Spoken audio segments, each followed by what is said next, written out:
When it comes to AI, I use AI daily. I don't know if you listened to this episode, but I actually cloned my voice with 11 labs, and I published an entire podcast episode with my clone voice.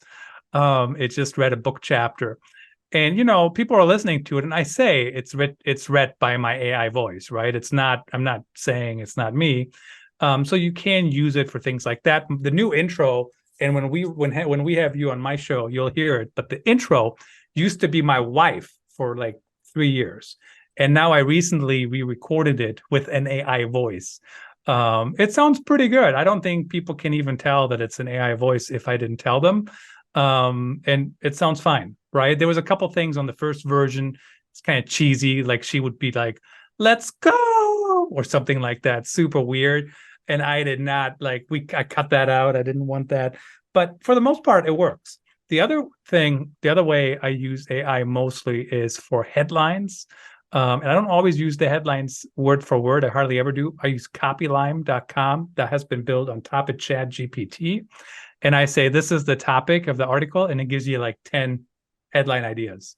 And then the other one I commonly use is the outline functionality, Jeff. So, I can make my own outline, or I can start with Copylime and say, here's my topic, give me a draft one outline. And then sometimes I disagree with it. Sometimes I don't think one thing is its own section. It fits into another section.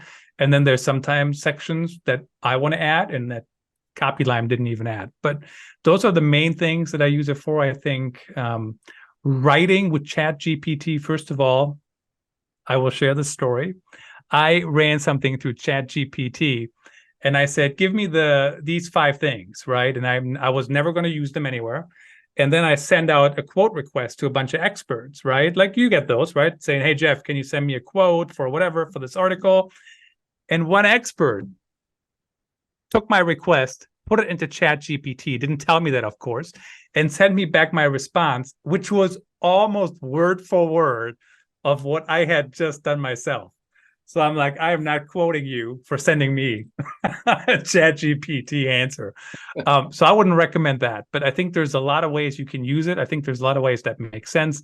But if you're going to use it for your writing, it might replace you as a writer, but it's not going to replace you as an editor, because you really have to edit it really, really, really well. Yeah.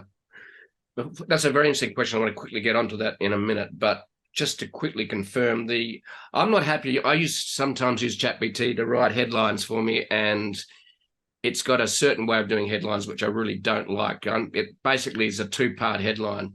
So you say you're using Copylime, COPYLIME? That's it. And you can, when you go in there, Jeff, you actually say, here's the topic, and then you tell it what kind of tone you want. So it could be witty, or I don't know what all the tones are, funny or something like that. So you can definitely do that. Yeah.